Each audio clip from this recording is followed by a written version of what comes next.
Okay, this is on? Not on? Sorry. Now it is on. Oh, all right, there we go.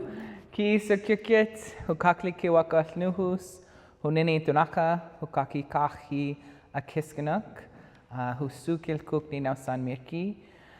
My name is Smokii Sumac. I just introduced myself by one of my Tanaka names and told you that I'm from the land of the two lakes, which are in English known as Columbia Lake and Lake Windermere. So I'm from a Kiskanak First Nation. And as our introduction said, I am the cultural lead at Tikhawatsakimik, or Foundry East Kootenay, which just celebrated our 1 year. We're very excited. Thank you. And we serve youth ages 12 to 25, and we are the first Indigenous-led foundry in the province. There are more coming, which is very exciting, but we are led by Tanaka Kinbasket Child and Family Services Society, and I will pass to my partner here. There we go. I want to thank everybody for coming here tonight to join us for this conversation. So I am Lori Clarke, and just a note on the very front end that we will be talking about really sensitive topics tonight, and so if anybody is in need of any additional support, we do have 2 counselors at the back of the room. If you just want to exit through either of the doors and give them a little wave on the way out, they'll be glad to have a more private conversation with you if that's necessary. So I'm Lori Clarke. I've been working with Tanaka Kinbasket Child and Family Service Society for approximately 8 years, and I've been a part of a really wonderful team that integrates services for youth and families across the valley. So we are across the Tanaka and we provide services to Indigenous, Inuit, and Métis youth. And so we've had the privilege of working with a variety of people and walking the path with them. Both Smokii and I have walked this path professionally. We also walk this path of intergenerational trauma and healing personally.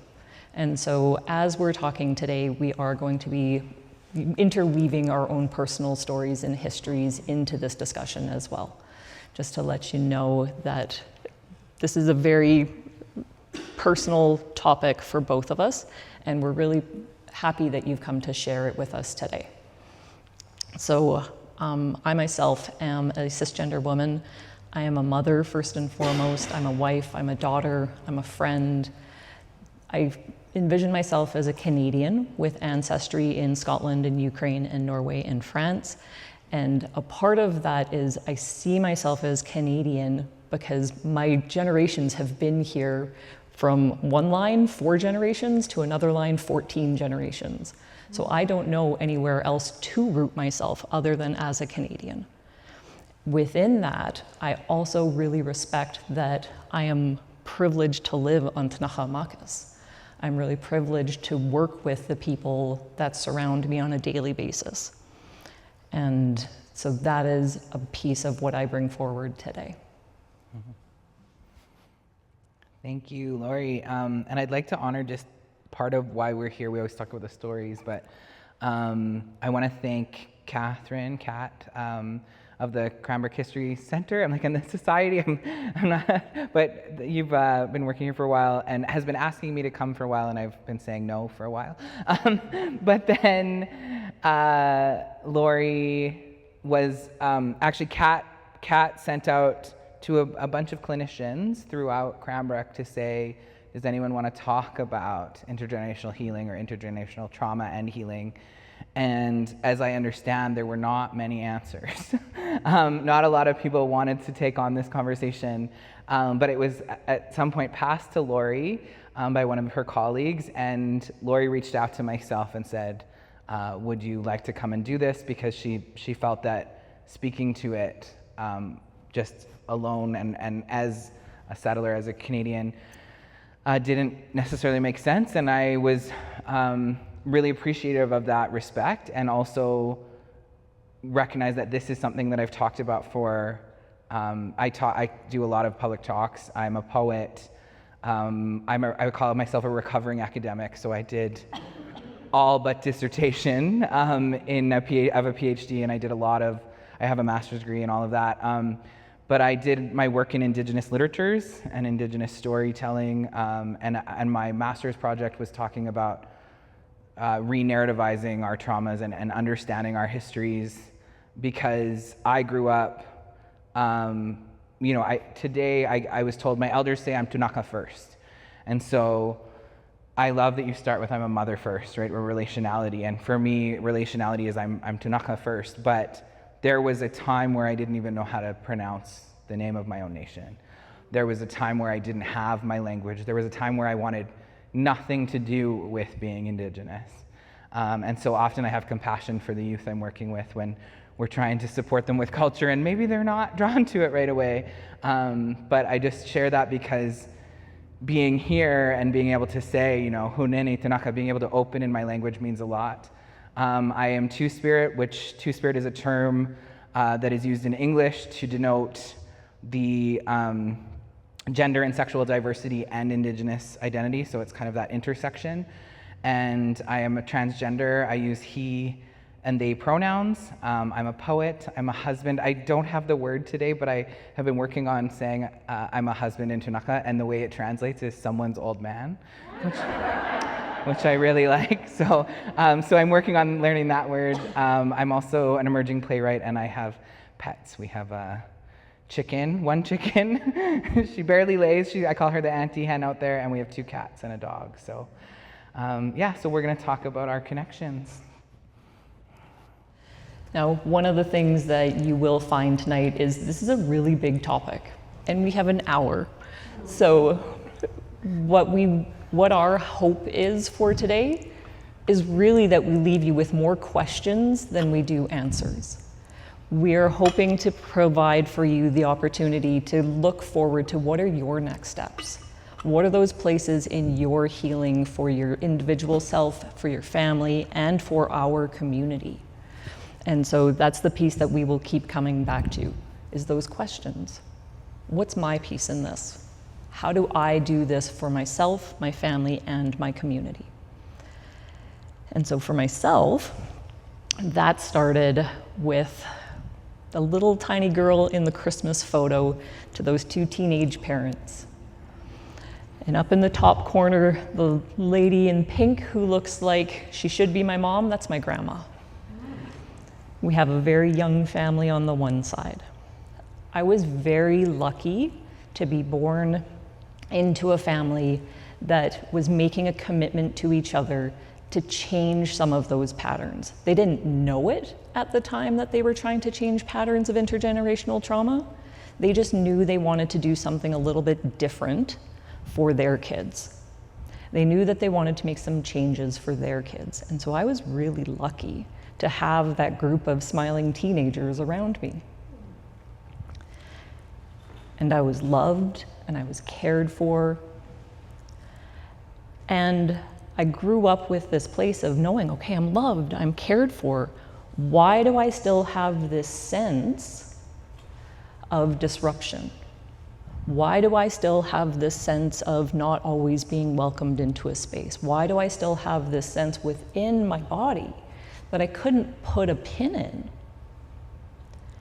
And so I developed a really deep curiosity about the human experience. What is that? So I became a giant nerd. I read a lot. My parents will tell you I was always in my room with a book because I was trying to figure out, what is this? And I didn't know that I was trying to figure it out, but looking back, I'm like, oh, I'm trying to figure this out. And so because I was really lucky, my parents were able to help me keep going in school. They said, what are your goals? What do you want to do? And they helped me and they supported me and they brought me to that next place. So I got to go to university. And I'm in university and I'm learning about psychology, and I was like, do I go to be a doctor? Do I go to be a lawyer? Like, what do I want to do? And one of my good friends ended up having a really traumatic experience where there was a murder within the family.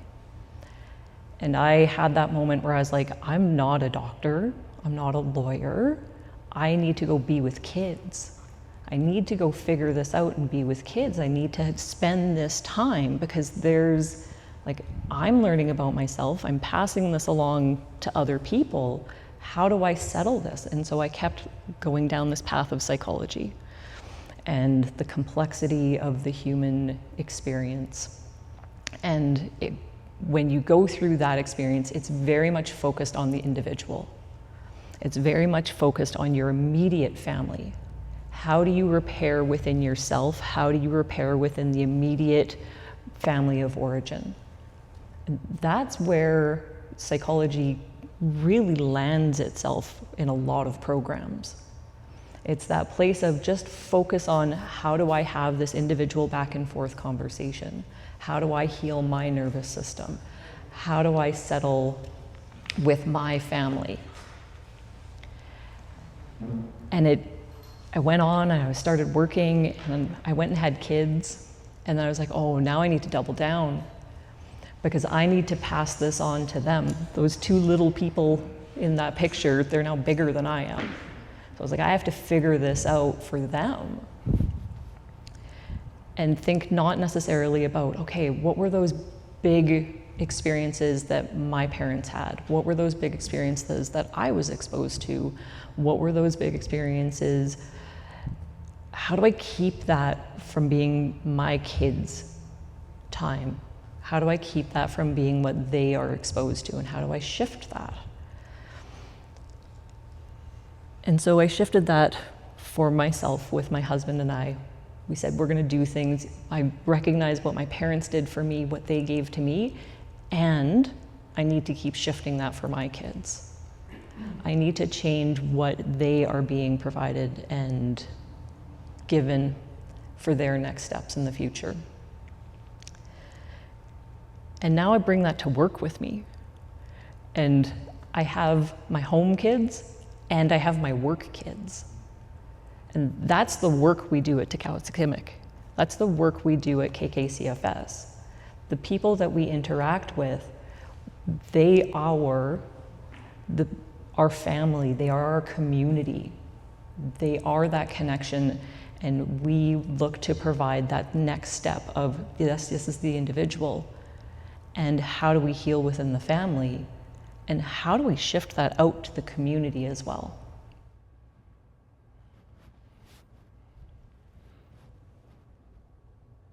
Oh, did I do it? There we go. Sorry. Thank you, Lori. I'm like, I could just listen, but now I have to talk about us. So, yeah, I want to say thank you for these conversations, because for myself, I mentioned that the building, you might have seen our foundry building, and right at the front there's a bright sign that says Sumac, which means for all things to be connected. And it can also mean a close-knit family. It can also mean like tying something together, sort of the thing that ties us together. One of our elders came and asked one of our peer support, well, what does that word mean? And I was so happy because they know how to answer that. And they said, for all things to be connected. He said, yeah, that makes sense. And then he said, when I read it, I think it's grab hold, heal, and connect. And I thought that was really beautiful. So I introduced myself as Tunaka, and I want to share a little bit. Typically, how we introduce ourselves is by our grandmothers, by our grandparents. And the reason that we do that is making a connection. And so often when I tell this to people, sometimes settler Canadians want to be like, well, I'll talk about my grandparents. And I'm like, usually if we're talking to a Tunaka elder, they're looking for a connection. So if they don't know your grandparents from Saskatchewan, it doesn't necessarily make that connection. But let's say, which we're going to talk about in a minute, let's say you worked with a Tunaka elder, or you know some of their family, and that's what makes a connection. So when we talk about Tunaka Kinbasket Child and Family Services, I have a very specific connection in that I am also an adoptee. And I'm an adoptee who came at a time, so I was not in a residential school, and I was not part of the 60 Scoop. I was part of the next generation. However, my grandmothers were at St. Eugene. So I'm looking at this picture now, and in the top corner is my great-great-grandparents of my adoptive family. This is Chief Louis Arbel and his wife, Madeline. I know we have a family member in the audience. One of my aunties is here. And then I have these photos of these paintings that I did of my biological family and my adoptive family. And so I was born in the late 80s, and because we're in the Cranbrook History Center, I'll talk a little bit about history. In 1982, there was the Canadian Charter of Rights and Freedoms, which really changed things for the rights of children, changed things for the rights of Indigenous people, for all, like many, many different people in Canada.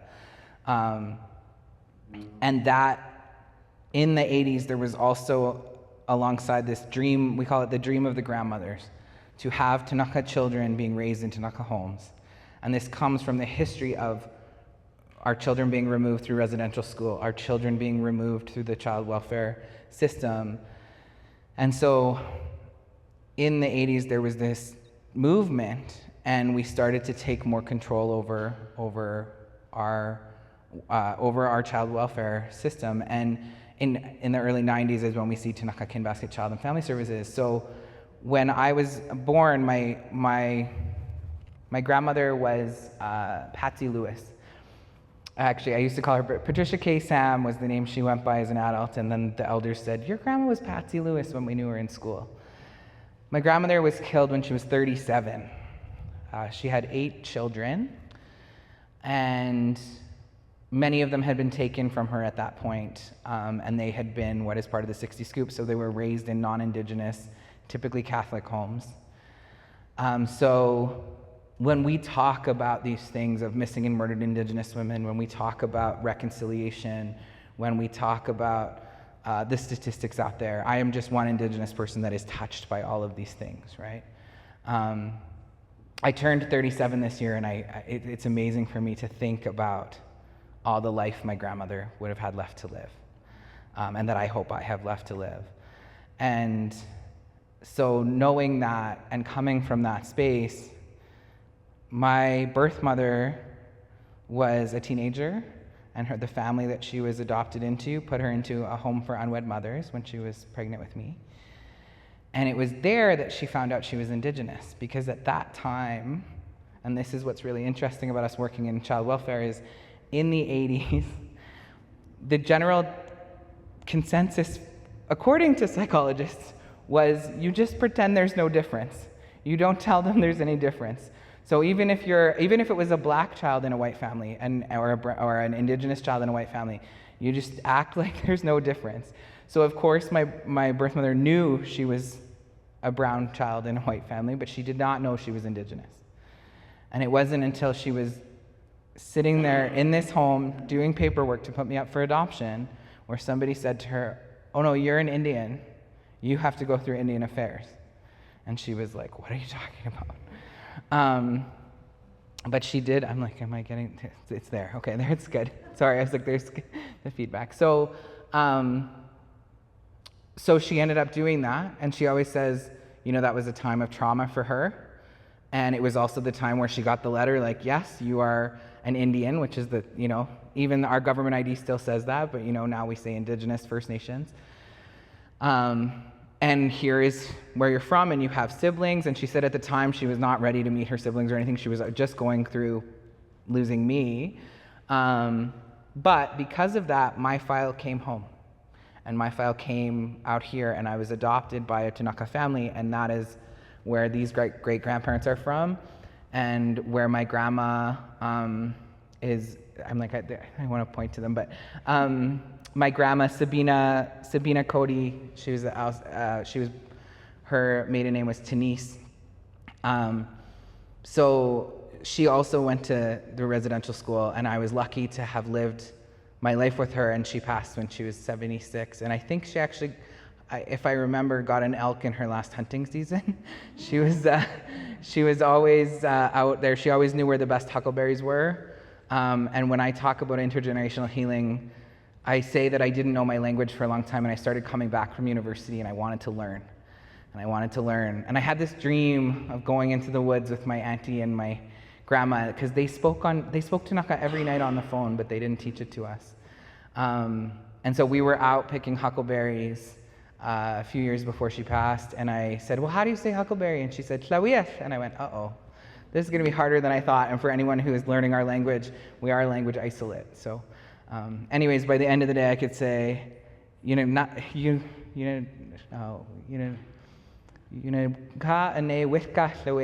is lots of big huckleberries. And so I think of that as intergenerational healing, that I got this time with her on the land where I learned this in this same way that maybe little kids, I might have been in my 20s, but little kids would have been learning that. So I'm always grateful that I was connected into my culture. And I also know that this movement of our grandmothers and our people to say Indigenous people belong in Indigenous homes really connects to me specifically. And so this painting that I have here is of the river. The Columbia River Basin is what I used as a map, and then I have both of my families there. And I think that's been a big step for me to bring both of my families together. And my grandma Sabina, my mom there is Chief Barb Cody of Shuswap Indian Band, and my birth mother is Anna Sam Hudson. So I just wanted to name them all, and I will pass back to Lori.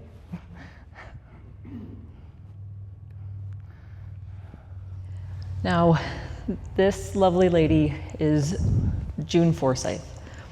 So we wanted to introduce you to June because June was an essential part of both of our healing journeys. So we both have a telling of the story of June and what her impact on us was and how that speaks to intergenerational healing. And I'm going to try and pronounce the word. Oh, sure. Azkanaki. Azkanaki is Tanacha to tell two versions of the same story.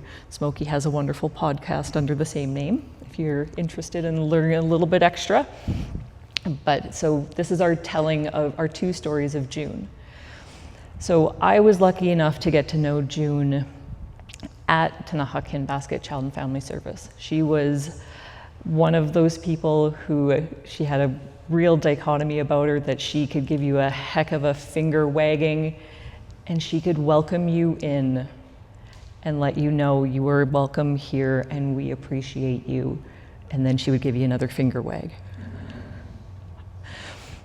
So with June, in March of 2020, when the pandemic had just hit, we were all getting the news that we needed to be back in our little bubbles. The day that the schools were told, everybody go home, I'm getting texts from my kids where they're telling us to pack our bags. They're telling us to bring our things home with us at the end of the day because we might not come back after spring break. I happened to be sitting in a seminar with June that she was running. We were having a major event for all of the people in Tanaha Makis. So we had all of the elders together, we had all of the staff together, and we were doing cultural learning, and it was this beautiful day of gathering, and we're getting these emails and texts about like, should we be going home? Should we? And everybody said, just take a breath. We are here. Let's do what we are doing. Let's gather, let's heal, let's do the things that we're gonna do. So I'm sitting with June in a genogram seminar. So genograms are family trees. And so it was for Tanaha people to come in and look at their genogram. Where am I? Where am I in this family tree? And because I have this training in psychology, I'm great at reading the tree, and I can tell you what all the symbols are and help you trace back what this person is and what this person means. And I was running getting coffee, because that's what you do for your elders. You run and get coffee. And June came up and she said, well, where's yours? I'm like, well, what are you talking about, June? Like, I'm here to get coffee. And she gives me the finger wag and she says, if you are going to be here helping Tanaha people read their genograms, you need to be able to make your own. I was like, okay, yeah, that's reasonable. I can draw mine. I can go up to my grandparents. That's as far, I don't know their birthdays, and I'm not really sure on what their backgrounds are. And well, I know this one really well because she spent a lot of time with us. And June, stern face, felt like I would have got a finger wag if there wasn't more people there. She said, you need to know your people before you can help my people. Like, okay, I could take that. Thank you, June. And she was right. And so, lovely, I was going home that day, and I was staying home that day. And it was like, okay, well, what do we do? I guess I'm gonna start trying to figure out what my people are. And so being the little reader nerd that I was when I was little, I was still that person. And so I just started getting books. I was like, I know I'm Ukrainian, I know that there's some Norwegian in there somewhere, and I just started reading books because I didn't know what the actual story of my family was. So I was like, well, let me learn about the regions, let me learn about what might be going on in the background. And things started to settle. That place of not knowing that I had gone through counseling, I had done all this learning, I was, in a place where I was helping other people, that feeling that I hadn't been able to settle started to settle when I started to look at it and say, this started before me. This started before I was a glimmer in my dad's eye. This something started to settle because I started to be anchored in who am I? How did I get here? Why am I here? Who are my people? And at the same time, I was balancing that with, and I live here. I live on Tanaka, and I have the privilege of working with people every day who have also experienced traumas. So how do I interweave those? And that's been a part of the healing story, is how do we interweave those things? And June was a pivotal part of starting that part of the journey for me.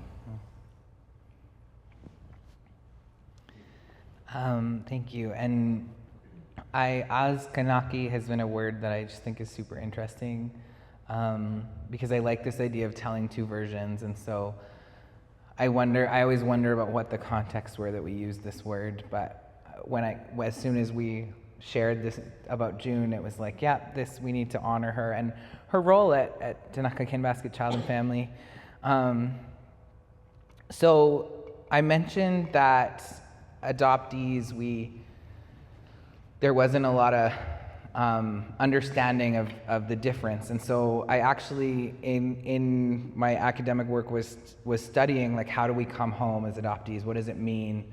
Even having grown up in Tanaka Amakis, even having been in an Indigenous family, there was still the loss that I felt. And I was 2 months old. I was a baby. And what psychology used to say about that was, oh, they won't remember anything. I mean, psychology used to say children don't have feelings. Well, we know now. A little different now. And so there's a book, and I just share this I'm like, also like, we have counselors in the room, and when you read this book, maybe make sure you have, if you're an adoptee, like, it's one of the books that I've like been triggered and thrown across the room, and then it sits on the floor for a while, and then I pick it up again sometimes. But it's called Primal Wound, and it came out in 1993, and it's a researcher, one of the first researchers in psychology to look at the experience of the adoptee. So until then, research into adoption was based on parents' experiences. And when reading this book, I recognized, oh, there was something, right? There was something. However, I mentioned that history of not acting like there's any difference. I have to be very grateful to my mom and dad, to Barb and Al Semple, who is a settler Canadian, who raised me in Invermere. And they always, I think from before I knew I was, like, what it meant, I knew I was adopted, right? Like, knew it. Just knew it. They always told me that. And they always told me that my mom would want to meet me at some point, but that it was my choice. And so I always knew that there was somebody out there. And when I was about 12, my mom sat me down, and I was like, how much of the story? So my mom sat me down and said, hey, guess what? You have a little sister. And so she had cut out the clipping of the birth announcement. And so I found out I had a little sister, and I found out some other things about our family. And that was pretty neat. And she also, again, reiterated, your mother would want to meet you at any time, but that's up to you. So fast forward a little bit, I'm a teenager, I'm rebellious, it's Mother's Day, and I'm kind of angry at my mom. And I spit out, I want to meet my birth mom. And you gotta love Barb, you gotta love my mom, because she went, okay. Not a reaction, not an upset, like we always said, sure. And so Barb picked up the phone, and who answers the phone is Auntie June. And it turns out that June has a nephew who has had a baby with a woman, and that baby is my little sister. So June goes, oh yeah, I know that mom. And that's my niece, and she's actually coming next week. So 5 days after I said I wanted to meet her, I'm 16, there I am sitting at a table with Auntie June and my birth mom. And I later got to meet my little sister. I remember when my adoptive dad met my little sister, he had to stop for a second because he was like, it's you as a little kid. It was we looked a lot alike. And it's been great to have that connection. And it's also been difficult. But I just wanted to honor that we have these stories of her and the impact that she made. And that's the impact of our organization and of how we are trying to make those connections throughout and keep those connections. Yeah, I'll leave that there.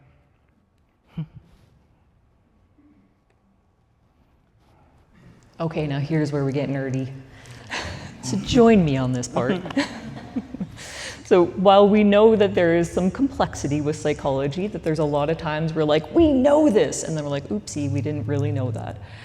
We're gonna take all of this with that piece of, we believe this to be true, and we are very complex beings.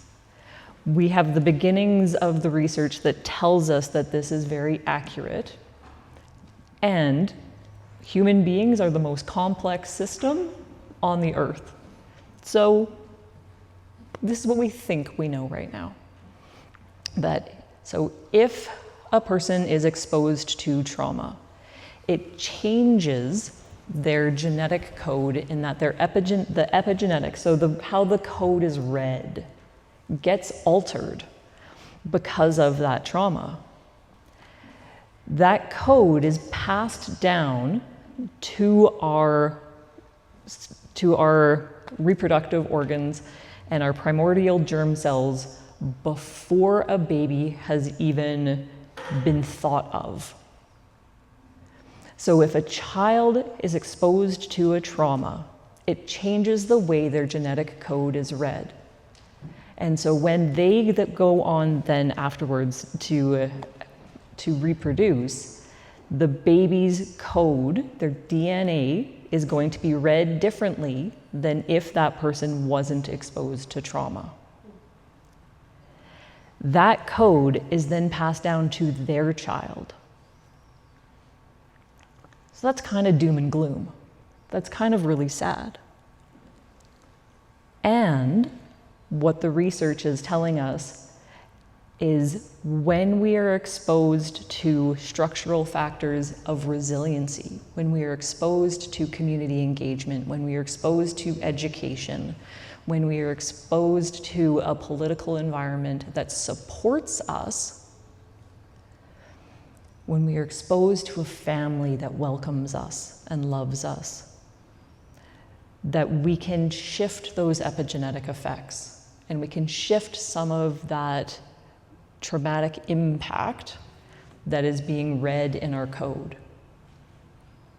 And so there's this place where intergenerational trauma and intergenerational healing, they can both have major impacts on future generations before they are even brought into this world. So after I talked with June and she said, you need to get to know your own people, I started with reading, and then I started with my grandma. And my grandma began to tell me stories about what she had been exposed to as a child. And there was those moments where she was talking about the hurts that she heard happening to her mom in the next room. And that place where she said, that's never going to happen to me. That I am not going to allow that. That moment, it was trauma and it was resilience at the same time. And so that place, when she's telling me this story, I'm feeling this knowing in my body that, okay, that's the anxiety. That's the place of fear, and that is the place of social advocacy. That's the place why I do the work that I do, because when my grandma was that little girl, she had a moment that said, nobody's going to tread on me, and she became a fighter. And that was passed down through her epigenetic impact. And so it's this place where we are beginning to know the science behind what Indigenous folks have known for generations. And so sometimes when you're the nerd, you need to know the science to believe what's already known by a lot of people. And so as we interweave the shifting of our practices, it's knowing the research and then thinking about how does it actually apply in our day-to-day lives. And that application in our day-to-day lives is about shifting the narratives, shifting the beliefs, and integrating practices that help us expose ourselves to that resiliency and the healing versus just the traumatic impacts. What do we focus on? Do we focus on the hurts? Do we focus on the healing? And those are the choices that we're presented with today. I was very grateful Lori asked me to do this because I was like, oh, you can do the nerdy part. No, I'm just kidding. I was like that. But I do want to honor when we're witnessing, like right now worldwide, like we can see this we know in residential schools there was like starvation of children. And right now we know there are many people on this earth facing starvation. And when we talk about epigenetics, how that actually impacts food and our bodies later on. And so I think about it as just one example is for Indigenous people, we're like, there's food at every event. There's always food at the center, right? We're always working around food. And I think that, I just wanted to acknowledge that when I think about a very tangible understanding of this.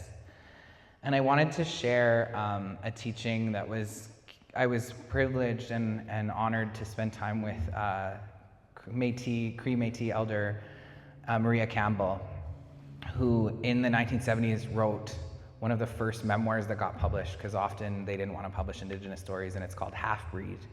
And it's been republished. It actually, when it was first published in the 70s, they removed a section of the story that they have now returned into the story. So I invite you to go find Maria Campbell's work. But she taught me this understanding of Indigenous community and our cultural structures and told this story. And I always honor, we had our own ways of citation, right? We always talk about who we learn this from. So for us, children were and are always at the center, and that's because of what Lori's talking about. You may have heard we think 7 generations ahead and 7 generations back. And we've learned now it takes 7 generations to, that's, when we look at that epigenetic code, that's where we see a change. And so when you have the children at the center, and historically we would have the elders surrounding them and teaching them, and that's that intergenerational knowledge transfer. I always preface this now within 2025, don't just drop the children off with the grandparents, things have changed. But in our communities, they would have been at the center teaching our children.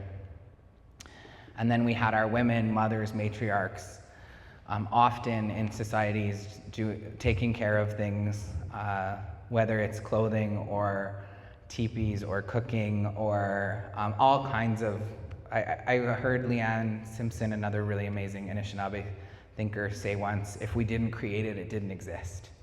So they were there creating and doing this work and helping people birth and doing all of that work. And then you have the men, our brothers. In Tanaka culture, we say kupkachatsin, so our crazy dog warriors. And just to give a little, we use that word crazy in English, but what it really means is we've been taught that dogs don't actually want to fight in their nature. They don't go out looking for fights. But if they have to fight, they will fight to the death. And so that's what our warriors were. And so they were the protectors. And then I, of course, like to always add, throughout all of this, we had two-spirit and gender-diverse people. And for Tanaka, I've been taught, when I asked about two-spirit people, one of my elders said, "Oh yeah, you're not special, you're just Tanaka." Which I really liked, because we're just part of the circle. And so I've put us there throughout the circles because that idea that we could be in any of those roles. However, we do know that one of the first things they did at residential schools was separate children by gender. We know that when colonialism came here, especially in the South Americas, like two-spirit people were the first people that were basically eliminated, sometimes extremely violently. And I think today we know we're witnessing a war on us as well, whether that's not just below that medicine line, but definitely happening very strongly down there right now. When colonialism came, when Maria taught this, she talked about how they tried to take that circle of men. So they would come and they would try to take that circle of men. But our warriors were strong, and they would always sort of come back. They would always close that circle. They would always fight. In fact, Tanaka were known as really strong warriors. For those that don't know, Tanaka means licks the blood from the spear. So the sign language is literally that. So we were known for our warrior capabilities. And so when that didn't work, we know what happened, which was residential schools. And so they took the children out of the center. And you can imagine when we talk about intergenerational trauma, what that does to those roles. If those elders' role was to teach the children, if the women's role was to create for the children, if the men's role was to protect the children, when you take that center out, what happens to all those roles? So for myself, when I think about intergenerational healing, I think about restoring that circle. And when we talk about those practices, I want to share last year, so our local, the Yakanuki powwow, which is near Creston, happens every year in May long, so we just had it last weekend, right at the same time as the Blossom Festival. And I every time I sit on a big drum and sing, I'm like, oh, this is somatic therapy. I'm like, I can literally feel whatever, I was like, I'm not the nerd, so the dopamine and the, like, whatever things that are happening in my body, the singing, what singing does for us, and what dancing does for us, and we know these things are important. And so when I think about this, I think about, what comes to mind is that powwow, because we were just there, and how we're restoring that healing is we have the tiny tots, those children at the center, right? They come out. It's my favorite because there's always little ones that are dancing on their own, and then there's always a parent dancing with like the littlest one that just kind of wants to lay on the floor, but they're still going and they're still dancing, and I love watching them. And then we had, last year the theme was honoring our men. We've had powwows honoring our women. This year we had a big drum there, Young Spirit, and they're pretty famous in the Indigenous community. And when our elder women did their women's traditional, they sang one of their real famous songs, and it was like all the young women were just like, they're saying their song and the elders are there, and it was so beautiful. And this year, for our first time, my husband and I sponsored a Two-Spirit special. And so we had all genders, all categories, and the floor was full, and we had amazing, amazing people come out, and a young Two-Spirit kid from that community won and took that home. And so when I think about creating these circles and coming back together, we've always done that. it hasn't been lost. It's just we're starting to fill it in a little bit more each year, each time we get together. And so when I think about healing, it's those moments that I think about.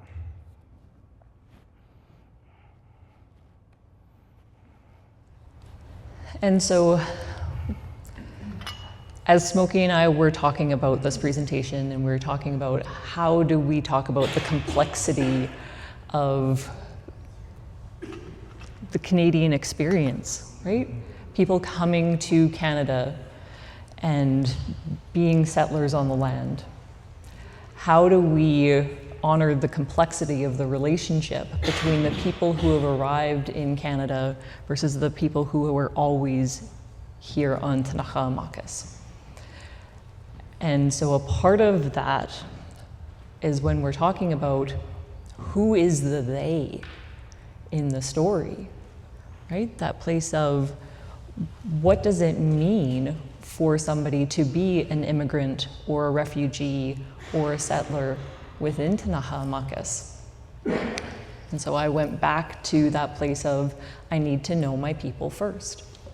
I need to know what my part of the story is. And so that's these two lovely pictures right here.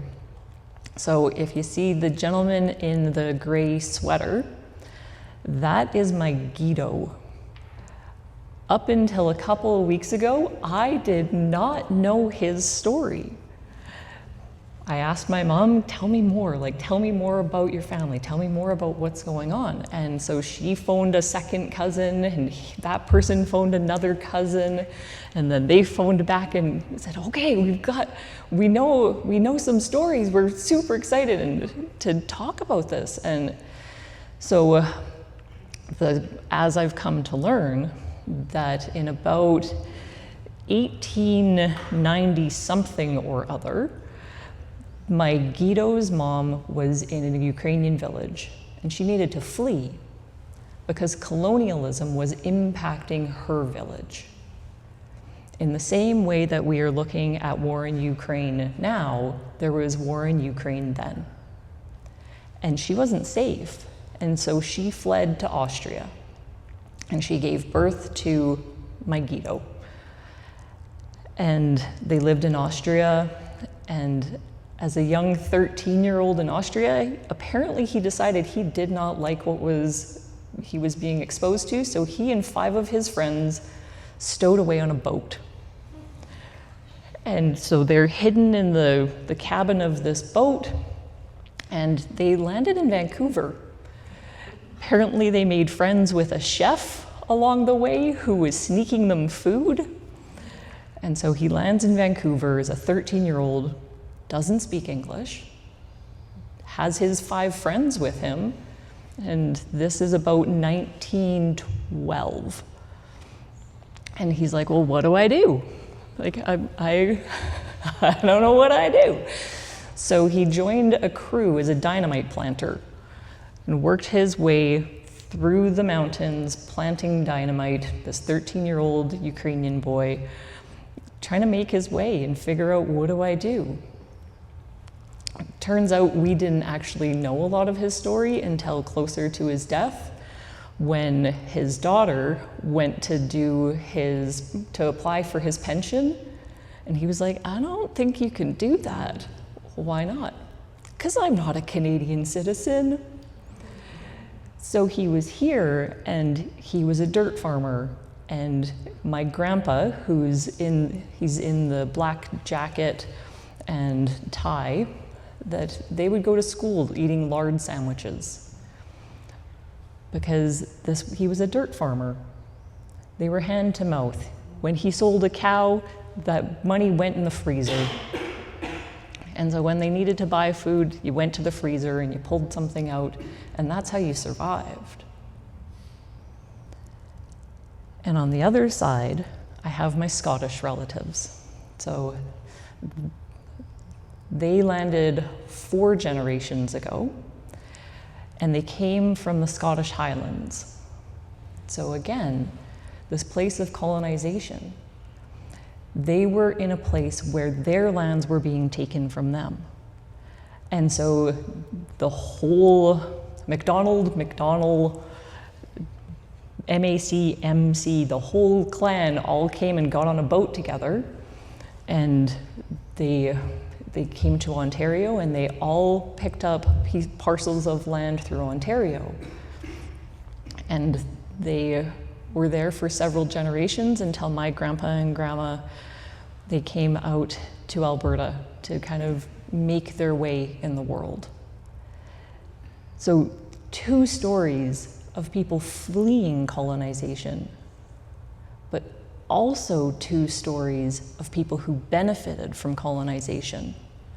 So when we talk about the complexity of people who are in Canada, who are of European ancestry, there is both the intergenerational trauma. What were they fleeing? What was that piece that they were afraid of? When we are fearful, we don't necessarily land and say, how do I integrate a new way of being? It's how do I survive?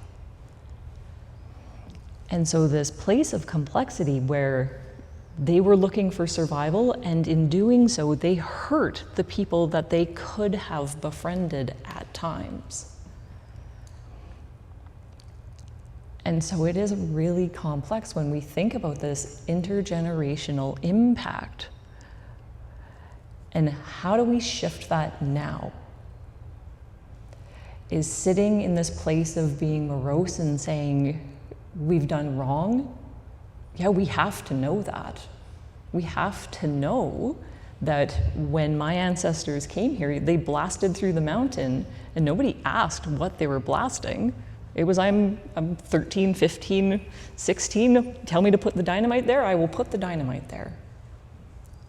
And what am I doing in that? My ancestors didn't necessarily have the privilege of asking those questions, but I do.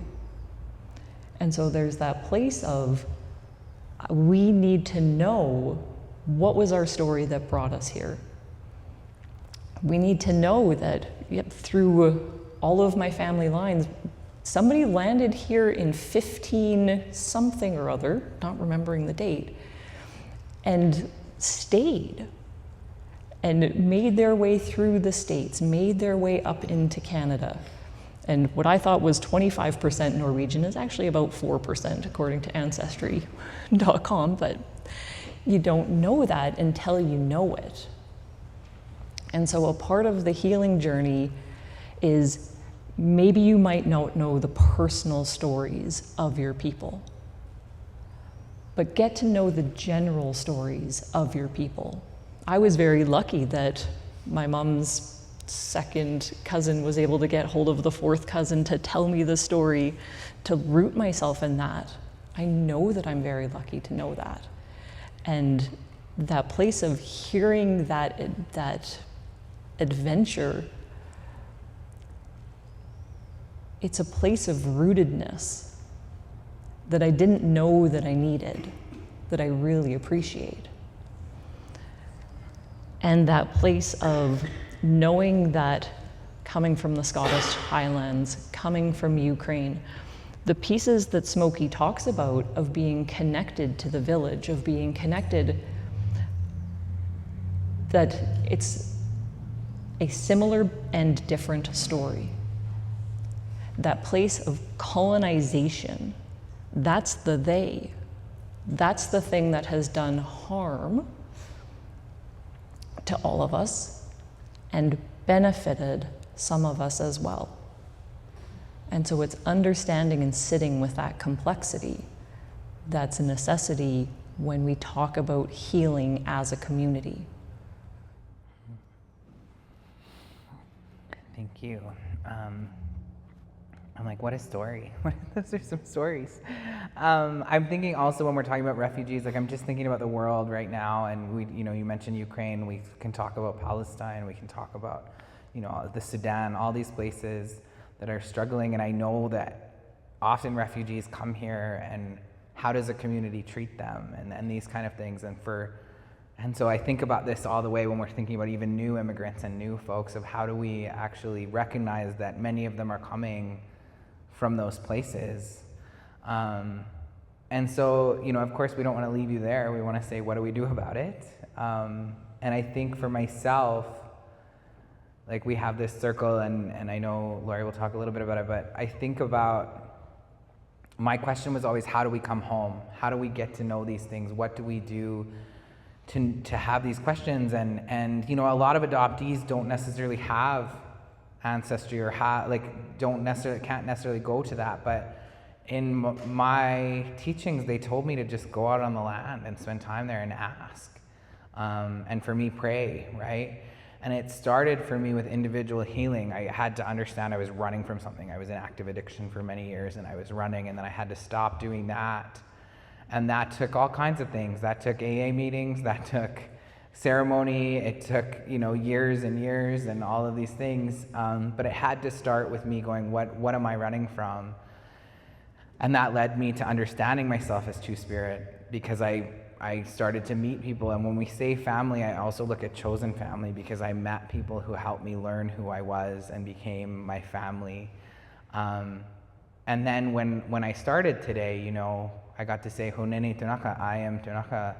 And when our elders say you're Tunaka first, they're acknowledging this circle, that it's a whole, that our community, and we're all one in that way. There's when I think about reconciliation, I think about doing the Walk for Reconciliation in Vancouver in 2014 or 2015, and there was Chief Robert Joseph saying, Namwayet, we're all one. And our elders here, I know Sophie Pierre and Catherine Tenise, they say, you know, we know you're not going anywhere. Like, we know you're not going back. So how do we change the Canadian narrative, right? And that's what reconciliation has been trying to do. How do we learn from each other? And how do we understand that there's theories out there that all settlers are experiencing, it's a trauma response. Like, the colonization is a trauma response to that leaving. And that when we say colonization, to me, the simplest form of that is the breaking of relationships. So the breaking of our relationships to each other, to our lands, to our knowledges, to our languages, to our children, to our education systems, to our gender, our systems of gender, and all of these things, right? Anything really we can think about. And so for myself, when we talk about healing, it's for me to restore those things for myself and those relationships. It's for me to do that within my family and within my community. And I believe that in doing all those things, I can see it. I can already see it in our communities, the way it shifts. And I think Smokii's done a really good job of putting this challenge to us, right? This place of, how do each of us as an individual go forward? This is the place where these are the questions that we really want you asking yourselves. As an individual, what is the things that I can do to settle the impacts of trauma within my own system? As an individual, how can I go forth and heal within my family, both biological and chosen? That might be calling Uncle Fred that you don't really like, but you know is kind of lonely. That might be sharing a story with your kids. That might be asking of a story of the people who came before you. It might just be spending time together and sitting together. It might be going out in a canoe. And as a community, what can you do as an individual to be a part of the community that we live in? What can you do as an individual to help heal within this community? Is that showing up to reconciliation walks? Is that volunteering time? Is that bringing some banana bread to your neighbor? It doesn't have to be huge at any of these levels to really impact intergenerational healing. It's that place of going out into the world and saying, how can I go out as an individual starting with my safety and stability and my nervous system work on the inside. So it's asking some pretty tough questions of myself. What do I need? And can I say no some of the time? And then going out to our family and then going out to our community. And knowing that it's going to be a bouncing back and forth. That sometimes I'm going to go out to my community and it's like, oh, no, I'm listening to my nervous system. This is too much right now. To actually do a part of the healing, I need to withdraw for a short period of time so that I am who I want to be when I go out into these spaces. So what do we do about it is the question that we put to each person in this room and each person that's listening is, I have the opportunity that my ancestors may not have had. I have the opportunity and to know more than what they may have. And so how do I go forth with that knowledge? How do I create those shifts? I'm just sitting here wishing I had those appearing circles because, as you said, maybe it's going out in a canoe. I realize we're missing a circle, which is Amak, the land. So this is the first time we've done this presentation, but I want to add a circle there that has the land, because when we're talking about how do we go out and do this, for Indigenous people, we know that it's the same thing. How do we do that out there as well? And when you're talking about blowing up mountains, right? When we are the people that, in my understanding of, I am the blood of the being that makes those mountains, right? And so how are we looking at our world in that way? And how are we honoring all of those circles? So yeah, I just was like, I'm gonna edit as I go, but now I will add that later. But I wanted to share this quote from Larissa Crawford, who is a Black and Indigenous incredible human being and speaker, and she's at Ancestors Future, which is like a consulting company that's supporting Indigenous speakers. But she says, I now recognize that it's not only intergenerational trauma that defines my ancestry. My bloodlines know intergenerational resilience as well.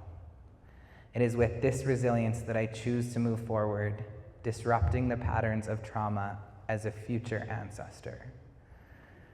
And so I think when I think of what can we do or what are we going to do, one of my teachers always says, what are you going to do next? So that's like, we always have to end in that way. But when I think about that, I think we are all going to be future ancestors. That's not just Indigenous people that are going to be ancestors, right?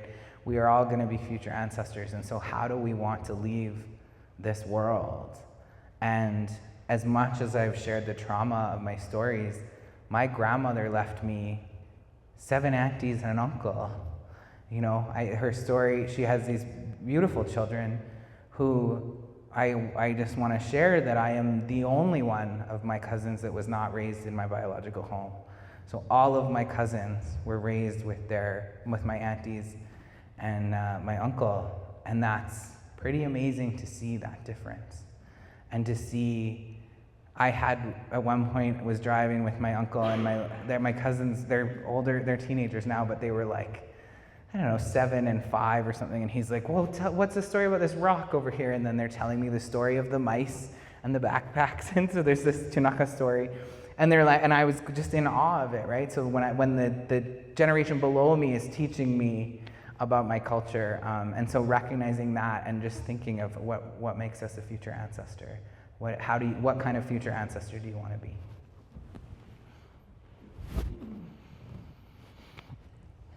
So thank you all very much for coming and having this conversation with us tonight. We're just going to take a real quick break before we do Q&A.